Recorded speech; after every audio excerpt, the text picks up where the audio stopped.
Aí, pessoal, tudo bem com vocês? Uma coisa muito interessante que eu estava aqui pensando, talvez deve ser a dúvida de muitas pessoas, é a questão de como você fazer essa análise de ações, né? Quantas ações tem no Brasil, em quais empresas você pode investir, qual que é boa, qual que é ruim. Existe muita dúvida sobre isso, né? Mas tem alguns pontos muito interessantes para trazer para você que é investidor iniciante, ou até que já está há algum tempo e talvez não entenda muito bem sobre isso. Explicar algumas coisas bem básicas para vocês, tá? Deixa eu mostrar aqui na minha tela. Essa daqui é a minha planilha que eu uso, né, diariamente. Então eu preencho aqui as informações das empresas, eu tenho aqui o ticker da empresa, o valor da empresa, lucro projetado, patrimônio líquido, receita líquida, margem líquida, dividendo projetado, enfim. Existem projeções aqui que eu faço para mim, tá? Então eu faço essas projeções no que eu imagino que vai ser o futuro da empresa, tá? Uma coisa é a gente falar o momento atual da empresa. A empresa está em certo momento aqui. Então, por exemplo, se eu fosse mostrar para vocês aqui, ó, tem dois tickers aqui do Banco do Brasil na planilha. Não é que eu tenho em carteira, tá? Mas eu tenho inclusive Bradesco em carteira. Mas se vocês verem aqui, ó, no dividendo projetivo, todas as duas não tem um bom dividendo projetivo para mim, tá? Porque aqui eu considero acima de 8% dividend yield, tá? Poderia considerar 6% também, mas aí vai de acordo com cada um. Além disso, ele não tem margem de segurança e o ROI é abaixo de 20%. Mas não quer dizer que é uma empresa que é ruim, quer dizer que é uma empresa que ela vem em recuperação. O Bradesco, ele vem se recuperando, diminuindo a inadimplência, entendeu? Aumentando sua lucratividade. Então, se você só pega essa janela final aqui, você analisar os números aqui no final e dizer que tá ruim nesse momento, talvez você perca a janela de entrada nessa empresa. O perder a janela de entrada é justamente você conseguir pegar um preço quando ele está embaixo. O que ele está em baixa? É justamente você tem uma ação em que ela passou por momentos ruins, em que a inadimplência dela cresceu muito e ela teve que parar ali a liberação de crédito, bloquear mais para poder resolver esse problema de inadimplência e aí conseguir ter sua recuperação. Foi o que aconteceu com o Bradesco. Agora sim está apresentando aí a cada trimestre, cada semestre, bons lucros, né? Bom resultado dos seus lucros e está indo muito bem. É um processo muito parecido com o que está acontecendo agora no Banco do Brasil. Só que o Banco do Brasil, por exemplo, ó, se vocês verem aqui na linha do Banco do Brasil, na minha planilha, ele não está mais com dividendo projetivo aqui acima de 6%. Por quê? Porque caiu a lucratividade dele. Mas se você for acessar ainda algum site qualquer, como por exemplo o Investidor 10, Status Invest, qualquer site que você for ver, o dividend yield que tem lá é dos últimos 12 meses. Então é o que foi pago nos últimos 12 meses. Ano passado ela estava bem, agora ela não está tão bem. Então por isso que aqui eu faço o projetivo. Para frente eu acredito que vai pagar só isso, nesse exato momento. Se ela aumentar a lucratividade, muda os meus valores. Se ela aumentar o payout que ela paga, também muda os meus valores. Então isso aqui é importante e isso aqui é a minha análise, tá? Então ela já é um pouquinho mais apurada, vamos dizer assim, do que comparado com o que outras pessoas vão analisar. Porque, por exemplo, se eu viesse aqui, ó, no Investidor 10 e colocasse aqui, ó, BBAS3, fazendo uma análise bem rápida. Vamos imaginar que você chegou agora no mercado, né? Você vai fazer um investimento. Olha o dividend yield que tá aqui, ó, 9,38. Esse dividend yield, ele é comparando os últimos 12 meses. Se você colocar o mouse aqui, ele vai dizer, ó, foi distribuído os proventos dos últimos 12 meses. Então, quando você chega de momento, você chegando hoje aqui, pô, beleza, vi uma ação boa, Banco do Brasil, vou comprar. Tá até com uma falhazinha aqui no preço deles aqui, acho que é porque agora há pouco abriu o mercado, tá? Mas enfim, tá R$20 aqui a cotação dela, aqui, 20,38. Então, você imaginando, pô, eu quero receber 9% ao ano, você vai fazer um investimento aqui no Banco do Brasil. Só que ele não vai te pagar 9% ao ano aqui, porque a lucratividade dele caiu, entendeu? Então, por isso que a minha planilha me ajuda para eu ver qual é a minha projeção para frente. Não, minha projeção para frente é pagar menos dividendo. Então, já não tá tão boa assim. Mas esse tão boa assim serve para mim por quê? Porque como eu sei que é um banco bom, certo? Nesse exato momento, ele está aqui com esse dividendo baixo e com esse valor baixo de R$20, ele já chegou a ser R$29 esse ano. Se a gente for olhar lá nos gráficos aqui, ó, ele chegou a bater aqui R$29,70, quase R$30. Então, se eu tenho nas minhas projeções, apesar das projeções serem ruins para dividendos, mas eu ter uma margem de segurança ou eu ter, por exemplo, uma projeção de recuperação em algum tempo, tá? Dependendo do tempo ali, eu posso fazer um investimento no Banco do Brasil e pegar preços bons, certo? Não quer dizer, não estou dizendo que não é uma recomendação que eu estou falando, mas eu estou dizendo que agora ela está a R$20. Dependendo se não sair mais nenhuma notícia aqui, enfim, que gere caos no mercado, ou também se o banco não trouxer ideias, né, soluções que resolvam o problema dele nessa baixa lucratividade, possivelmente esses R$20 devem cair ainda mais, certo? E para mim, eu tenho o Banco do Brasil, tenho ele no valor, acho que está em 25 e pouco o meu valor de cotação que eu peguei. Eu poderia comprar agora um pouquinho mais baixo. Se você está entrando agora no mercado e você compra, por exemplo, o Banco do Brasil sem saber dessa questão dos dividendos, você vai ser um pouquinho enganado, porque você vai olhando esse dividend yield que está aqui, não vai receber 9%. Se você está pensando nos dividendos, você não vai receber esses 9% aqui, beleza? Fora que inclusive já foi pago, tá? Isso aqui é o que já foi pago. Então, para frente, vai receber muito menos, tá? Muito menos aí. Então, esse é o ponto interessante. Aí talvez você chegue aqui e compra R$20. Pô, beleza, é um preço bom para o Banco do Brasil na situação em que ele está atualmente. Mas e se piora um pouco mais? Aí ele deve cair mais. Por exemplo, aqui ele já chegou no menor índice aqui, que foi no início de agosto, a 18,35. Então, se você comprar agora R$20 e ele cai para 18, dependendo de quanto você aplicou, você já tem uma perca aqui, uma desvalorização, tá? A gente não fala que é uma perca, porque desvalorização não é a mesma coisa que perder, tá? significa só que o seu ativo, ele teve uma desvalorização, né? Ele, enfim, foi reprecificado ali e tá ali, mas você ainda tá com ele. Então, se ele voltar a se recuperar, legal, você vai voltar ali no seu valor que você estava ali. Óbvio que não é a mesma quantidade que tem que subir, que é a mesma da que caiu. Então, por exemplo, se ele cai 10%, não é 10% que ele precisa subir para chegar no valor que estava antes, tá? É maior esse percentual que ele precisa subir, porque como você cai 10%, o valor da cota, ele diminuiu. Então, a cota agora com valor menor, ele precisa de uma valorização maior do que os 10% que ele caiu para ele chegar no patamar que ele estava antes, para você estar igualado, né? Vamos dizer assim, né? No mesmo nível, tá? Então, isso é uma forma bem interessante para trazer para vocês sobre isso aqui, beleza? É um planilha que eu tenho, faço minhas projeções aqui, enfim, todo mundo consegue fazer isso aqui, tá? Todo mundo consegue fazer esse tipo de projeção. Todas as plataformas já têm essas informações que eu tenho aqui no minha planilha, eles também têm. Então, você também pode fazer o projetivo, analisar lá os resultados da empresa para você fazer uma projeção. Um outro ponto que eu gostaria de trazer para vocês, além disso aqui de análise de empresa, você também tem outras formas de você analisar, tá? Pô, quais são as empresas que estão na bolsa e tudo mais. Aqui, por exemplo, no Investidor 10, quando você chega aqui, ó, você vê o ranking de ativos, tá? Então, você tem aqui, ó, os maiores dividendos, maior valor de mercado e maiores receitas, tá? O que é que eu quero trazer para vocês? Muito cuidado com isso aqui, maior dividend yield, tá? Não é que a empresa ou o site aqui tá querendo induzir a gente a investir nessas empresas. Ele só tá trazendo pra gente aqui quais são as que estão pagando os maiores dividendos. E como é dividend yield, é os últimos 12 meses, tá? Lembrem-se que últimos 12 meses, resultados passados, lucratividade passada, não quer dizer que é a mesma lucratividade futura, tá? É igual, por exemplo, você tá aqui na sua casa, você recebe, vamos dizer, você trabalha todo mês, você recebe seu salário. Só que dentro desses últimos 12 meses que passaram, você vendeu um carro, certo? Então você recebeu ali uma renda, né? Um valor ali sobre aquele bem que você tinha. Você deixou de ter o carro, mas você recebeu o valor ali do seu carro, né? Você recebeu esse valor ali que foi um extra que você não tinha. Recebeu esses 30 mil reais. Então, comparando isso com uma empresa, é bem parecido. É como se a empresa pegou, teve esse valor de renda extra e ela repassou para os seus investidores. Daqui para frente, ela tem outro carro para ela vender? Não tem outro carro para ela vender. Então, isso é um ponto bem interessante que vocês precisam analisar. Antes eu comprava, no início, eu comprava analisando isso aqui também, tá? Analisava qual era o dividendo mais alto aqui e ia lá comprar. Mas que empresa é essa aqui? Monteiro, Ara, Melnick, Allied? Cara, assim, sendo bem sincero, eu não conheço essas empresas, tá? Nem pesquiso sobre elas. Eu acho que essa Whirlpool eu já ouvi falar em algum lugar.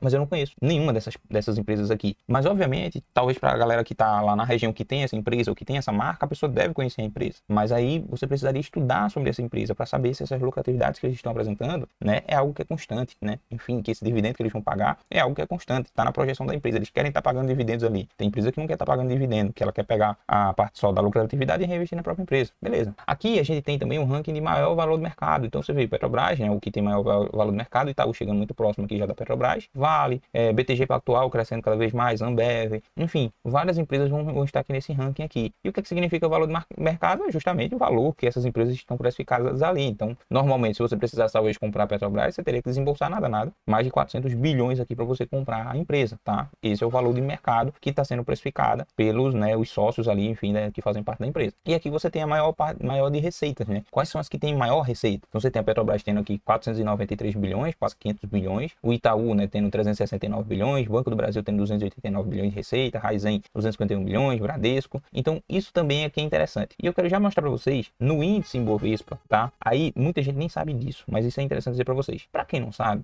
no Brasil, né, a gente tem um índice que é o chamado de índice Ibovespa, tá? Você pode chegar lá no Google lá e escrever assim, ó, Ibovespa. O Ibovespa é um índice que ele representa aqui ele é um indicador, né, das cotações, médio, né, das cotações ali de ações negociadas aqui na Bolsa de Valores do Brasil. Então, o que é que ele tem dentro desse índice? Algumas empresas, não tem todas, tá? Então, sei lá, a gente deve ter aí 500, 1000 empresas que estão listadas na Bolsa de Valores e eles pegam e colocam ali algumas empresas na lista do Ibovespa, tá? Eu não sei se é 100 ou se é 50, mas enfim, ele pega as 100 principais e aí isso aqui está composto nesse índice da Ibovespa. Então, as oscilações que houverem nessas empresas vão impactar, obviamente, no índice do Ibovespa, entendeu? Então, isso é o que faz, por exemplo, o mercado subir ou ele descer. É justamente essas empresas, como que elas estão sendo cotadas, enfim, né? Essas valorizações, desvalorizações, e é isso que representa aqui o índice, né? Então, quando a gente olha aqui, ó, deixa eu mostrar para vocês a composição dela, tá? Tô aqui no site do invest.com, vocês conseguem ver todas as empresas que estão compostas dentro desse índice. Não quer dizer que a empresa que não está aqui não faça parte da Bolsa de Valores, né? Vai ter várias que não estão aqui, mas aqui é composto justamente, né? Eles analisam quais as que são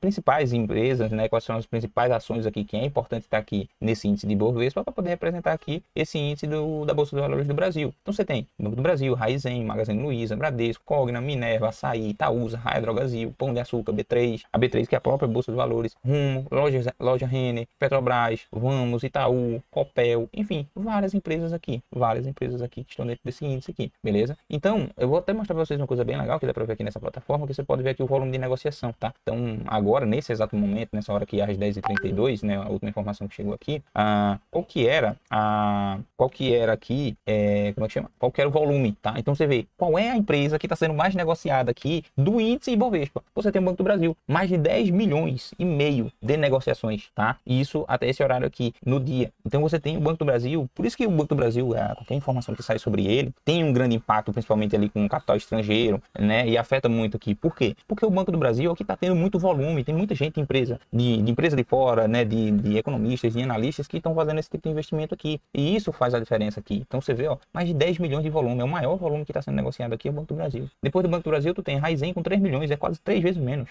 Depois você vem Magazine Luiza e vem Bradesco, Cogna. Então, olha a diferença, né? Na verdade, acho que tá até sem estar na ordem correta aqui. Deixa eu botar aqui na ordem isso aqui. É Banco do Brasil, segunda tá Rumo, depois você tem Raizen, depois você tem Magazine Luiza e você tem Cogna, né? Cogna, Açaí e Bradesco. Ó que louco, né? Olha como que isso aqui, né, influencia no mercado, né, no índice aqui da Ibovespa, tá? Então você tem muita gente que tá negociando aqui no Banco do Brasil. Então tá todo mundo de olho no Banco do Brasil. Todo mundo tá de olho aqui no Banco do Brasil. E aqui você tem outras análises, tá? Que pode ser análise de desempenho, para você ver no dia, na semana, no mês, no ano, a cada 3 anos, né? Aqui no período de 3 anos. Você tem análise técnica, se é compra, se é venda, etc. Você tem análise fundamentalista. Isso tudo ajuda para as pessoas, economistas, analistas, a fazerem seus investimentos. E você, se for pessoa física ou se for jurídica, também serve para você analisar aqui. Se você, obviamente, tiver condições de você, né, contratar um analista, enfim, né, pela sua corretora, tudo mais, cara, contrata, pede uma opinião, né, vê o que é que ele vai ter que sugerir, porque isso aqui é uma análise que leva tempo de você analisar cada uma dessas empresas. Estou mostrando para vocês aqui é o básico. Isso aqui é bem básico, de você olhar a composição do Ibovespa, você ver o volume, o que está acontecendo, entendeu? Também tem aqui no site da B3, que você pode olhar lá a participação das empresas, então quanto que isso representa no índice. Então você vê, apesar do Banco do Brasil estar sendo muito negociado, ele representa 2,7% lá no índice Ibovespa. Você tem, por exemplo, Bradesco que representa mais, é 3,9%. Então a representatividade do Bradesco dentro do índice é maior, mas o volume de negociação está sendo menor para o Banco do Brasil. Então ele é um que vai estar um pouquinho mais estável, vamos dizer assim, porque tem muita gente que está negociando no Banco do Brasil, né? Aí você tem BTG Pactual, 2,6 aqui de índice, tá? Tem várias outras empresas, tá? Tá limitado aqui, ó, você tem que passar as páginas aqui para você ir vendo aqui os outros percentuais, ó. Eletrobras é 3,6% de participação. Então tudo isso aqui são informações que a gente consegue analisar bem básicas, tá? Então, além dessas informações aqui, você pode ver também nos fundos imobiliários, ó, quais são os que têm maior dividend yield, quais são os que têm maior valor patrimonial e quais são os que têm maior liquidez. São coisas simples aqui, né, que esses sites fornecem pra gente aqui, que serve, dá para ajudar você a fazer uma análise, né? Aquilo que eu volto a dizer, não é que tem aqui maior dividendo que vai pagar de novo esse dividendo para frente, é dividend yield, é a média do dividendo aqui nos últimos 12 meses. Então isso é importante dizer para vocês, nem todo mundo entende isso, tá? E aqui não quer dizer que são as melhores, né? Quer dizer que são as maiores pagadoras do dividend yield aqui, que foram nos últimos 12 meses. Então você tem maior valor patrimonial, maior liquidez. Se você fosse expor lá para os Estados Unidos, quais são essas empresas lá? Aí você tem aqui o maior valor do mercado. A Nvidia está com 4,35 trilhões, né? A Nvidia aí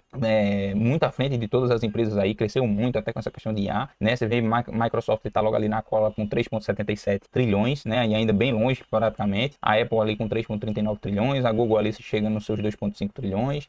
Você tem aqui de maiores receitas, o Walmart aqui tendo 177 bilhões de receita, a Amazon 167 bilhões aqui de receita, o United Health 111 bilhões, inclusive essa empresa aqui que é a Berkshire Hathaway, lá Ih, rapaz, esqueci o cara, mas enfim, que eles fizeram um investimento agora recente, do Buffett. A CVS Health, deve ser de hospitais, tá? Rede de hospitais, ó, a própria Berkshire Hathaway tá aqui com 98 bilhões, tá? Maiores dividendos você tem essa Quartet aqui, Retail, a própria Petrobras tá aqui com o maior de dividendos aqui, né? Isso lá, porque também eles têm essa exposição. E, enfim, então são informações básicas. Pô, quero ver criptomoeda. Então, criptomoeda não paga dividendo, né? Mas você tem aqui maior capitalização. Bitcoin tá sendo equivalendo aqui a 2,25 trilhões. O Ethereum tá agora já chegando em 500 bilhões, tá? Ou seja, é 4 vezes menos do que o Bitcoin, mas era um crescimento até absurdo para o Ethereum, que ninguém nem estava imaginando que isso pudesse acontecer com o Ethereum. E hoje também tá conseguindo aí ir muito bem. Teve um crescimento maior do que o Bitcoin em termos de valorização,